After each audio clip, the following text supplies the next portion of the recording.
Good morning. Thank you guys so much for volunteering to help Proctor our Georgia Milestones Integrate Assessments. I know that this is not the most exciting event that we have here for you guys to volunteer for, but it is definitely one of our most important ones, and we could not make this happen without you. So thank you, thank you, thank you, thank you. I appreciate you all so much for getting up early and joining us to help us with this. I'm going to be skipping through this presentation a little bit because some of it applies more to the examiners, the teachers that'll be in the testing room with you, and I will highlight your roles and responsibilities as a proctor. Here you can see our GMAS testing schedule. So Tuesday, April 29th, we kick it off with ELA Section 1. That section is our longest section. It'll be 90 minutes. And we ask that each day that you are proctoring here that you report at 7:30 a.m. I advise you to park on the side where our buses come in to avoid the morning car rider chaos. But again, if at all possible, please try to be here at 7:30 a.m. each day that you are assisting. That way you can assist with bathroom breaks, helping watch kids while the teachers get testing materials, and etc. So we begin on Tuesday, April 29th with ELA Section 1, continue ELA Section 2 on Wednesday, April 30th, and then finish ELA with Section 3 on Thursday, May 1st. That will conclude testing for this week. Going into next week, we will begin our Math Section 1 on Tuesday, May 6th, go into Math Section 2 on Wednesday, May 7th, and then on Thursday, May 8th, that is fifth grade only. Fifth grade is the only grade that does science, and they actually do Science Section 1 and 2 on the same day with a short break in between there. All right, I'm going to skip through some of these. So Georgia Milestones, why do we take it? It is a summative assessment that lets us know how well our students have mastered the Georgia Standards of Excellence. So those are the standards that our teachers are required to teach throughout the school year. And this assessment is a way for us to see which skills and standards they've mastered and which ones that we need to help intervene on or remediate as they move along to the next grade. Here is our testing times for each section. Your examiner, which is the certified teacher that you will be paired with in that room, they will have all of this information in their testing binder, and they will read out all this information to the students following the script in the manual. But I wanted you to be able to see what our testing times look like so that you can plan accordingly. So when you assist us on Tuesday, April 29th, that is our longest test session with ELA Section 1 being a maximum of 90 minutes. There is no minimum test time, meaning when a student is finished testing, they are finished testing. They do not have to sit logged in. However, it is appropriate to make sure that students have answered all the questions. And if they're done within like 15 or 20 minutes, you will likely see the examiner encouraging them to go back, look over their questions, and make sure they're putting forth their best effort.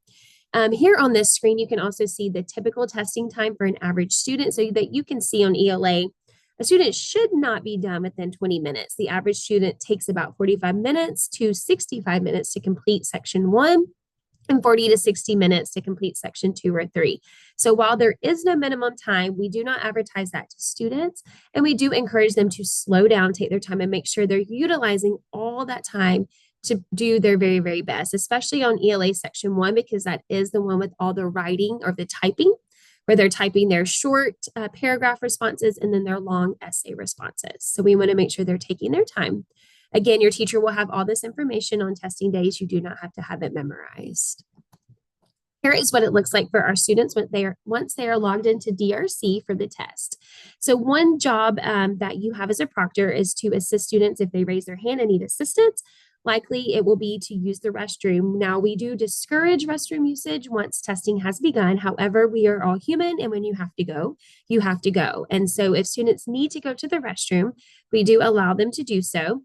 We will have them pause, and they can pause by clicking right here. It looks like a piece of paper with a pause sign. They'll click that, and then it'll then take them to this screen, that says your test is paused. So it'll stay paused for 20 minutes. If it's inactive after 20 minutes, it'll automatically log that student out.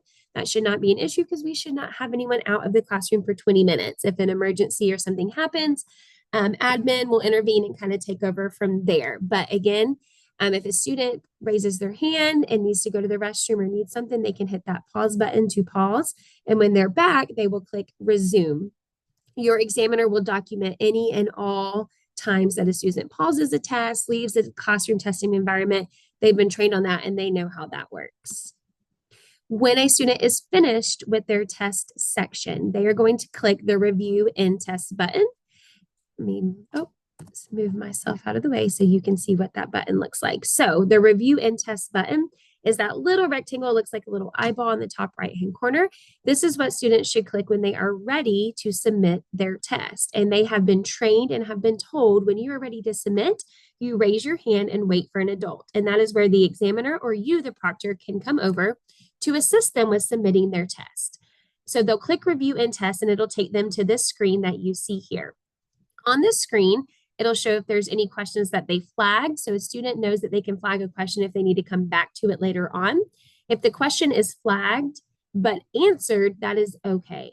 Sometimes they flag it, they go back and answer the question, and they may forget to unflag the question. That's not a big deal.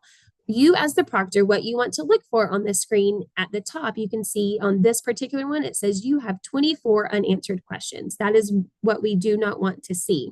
We want to make sure that the student has answered every single question. That is something that they have been taught and trained. That's part of their daily incentives to earn their ticket to our GMAS Carnival. So if you get here and a student says, I'm ready to submit, but you can see that they have not answered question 4, it is appropriate for you to tell them to go back and answer question 4 before they submit. And on their screen, they can click right on question 4. It'll take them right back to question 4. Then they can click the Review and Test sign, that little eyeball button, to take them right back to this screen. Once they are here and it shows that they have 0 unanswered questions, meaning they have answered all of their questions, you will then ask the student to click End Test. Once they click End Test, it's going to take them to this screen, one final, are you sure you want to submit? And here on this screen, you are once again looking to make sure that they have answered all their questions. So we want to see that they do not have any unanswered questions here. If they do, you're going to have them click Return to Review and go back and answer those questions. Once you confirm that they have, in fact, answered all the questions in that section, and it tells us that there are no unanswered questions, you are going to have the student then click Submit, and that is it. They have then submitted their test. Once they click Submit, you will ask them to X out of the DRC app and close their Chromebook. The examiner will tell you whether they want you to collect their test tickets or scratch paper. So wait for directions from your examiner regarding that, but make sure all of our students know that they cannot submit a test without the examiner or the proctor there to see them do it. If a student does submit their test and there was not an adult there to view them submitting it, your examiner will poke their head in the hallway, let admin know. One of us will log in from our end to ensure that we can see that their test was submitted successfully. And that's what we're checking for there. All right, I'm going to skip around through some of these. These are examples of what some of the questions may look like. If a student, this is a drag and drop question, meaning the student had to read the passage, they're then retelling events in order, and they're having to click on these sentences below and drag them into the boxes in which the order in which they happen. If a student needs assistance dragging and dropping, we may help them with technical or computer assistance, but we may not in any way, shape, or form assist them with any answers. Same with math. If a student needs assistance clicking and dragging the bar graph up, we can show them how that works, but we cannot give them the answer. So if you were to show them, hey, you need to click and drag the bar up to the number that you want it to go to, if you model that for the student, please make sure that you are not giving away any answers. We can only provide technical assistance. So here's more examples of what the questions may look like for each section. Here are the testing tools that students all have access to. They are very, very, very familiar with these testing tools as we've been practicing these in the DRC platform, which is where they take their test, multiple times. So they are very familiar with all of these. If a student does have a question about one of these tools, we are allowed to provide them with assistance. Your examiners are more familiar with these tools than proctors, so I would advise the examiners to be the one to assist. But if you see your examiner assisting a student with the tools, that is allowed, because these are universal tools that all students have, and it's again providing that technical assistance and not assisting with the content or the answers. The testing environments have all been checked and set up. to allow for maximum focus and a good testing environment. We want to make sure we're providing students with a calm, welcoming environment when they come in. We will have a bathroom break before testing and then one after the test session is over as well. Your examiner has the manual. They have been given electronic copies. They also have hard copies in their testing binders and have access to all this. And that should stay with the examiner. They are the ones responsible for these testing materials. One way, proctors, that you can help your examiners is by helping make sure they have their do not disturb and no electronic sign hung outside of their door. So these are required to be hung on the outside of each testing location. They are in the testing binders. An easy way that you can assist is get those signs from your test examiner and just take them to the outside of the door. That is a requirement that we have here.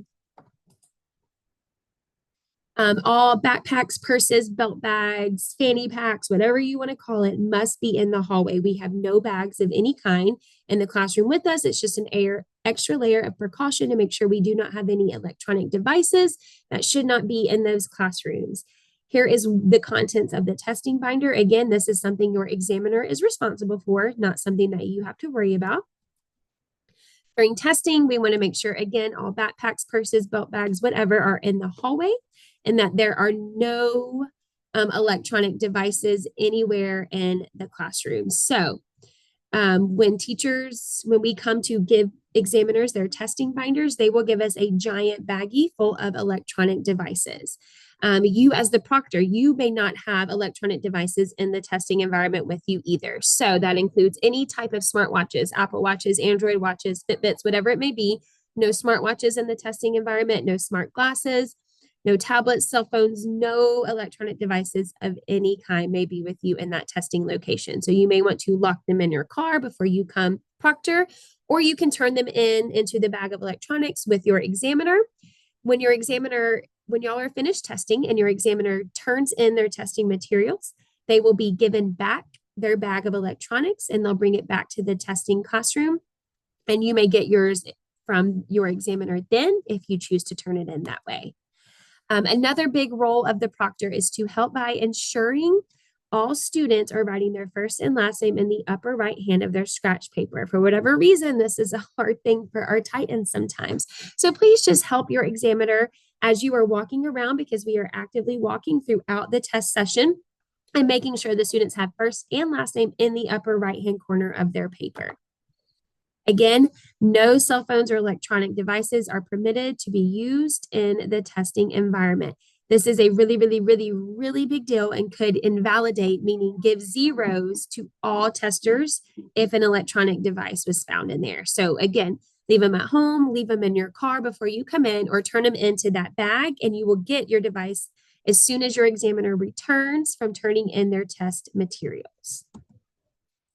Your examiner will read all test directions. It is a script that they will follow. You do not have to worry about that. That is something your examiner will take care of, but they will be reading that script out loud straight from the manual that is in their testing binder.